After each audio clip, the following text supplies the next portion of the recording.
Okay, so the video is about how to think like a startup. Well, it's not just about the ideas, it's about making ideas happen.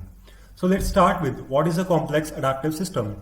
A complex adaptive system is something that allows the leaders to let go a little bit. It basically allows self-organization and emergence to take over.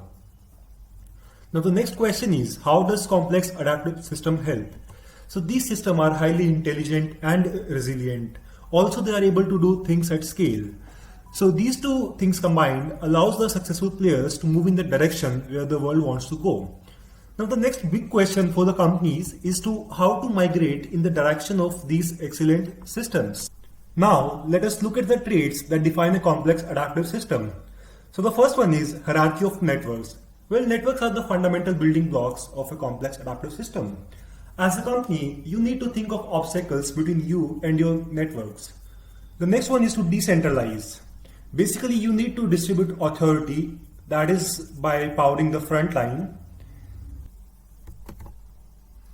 Well, the next trait is to move to simple rules from the complicated rules.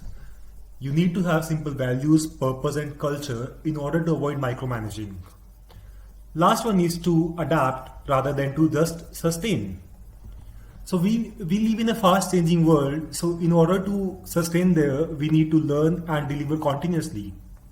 Now, there are right now 100 companies in the world that somehow reflects the complex adaptive system. Let us look at the few of them. So they are Uber, Amazon, Facebook, Netflix, etc. Now, if you want to know how they have leveraged the complex adaptive system, just look at their valuations. Okay, now we'll look at the key takeaways from this video. So the first one is always achieve what you intend to achieve. Secondly, start driving in the direction of your purpose. Now the third question is, how will you do that? So just try to build a more responsive system like that of Uber, Amazon. Fourth one is, you as a company should be able to handle complexity of scale. Lastly, you need to keep your entire network excited and engaged. Thank you. Okay, so the video is about how to think like a startup.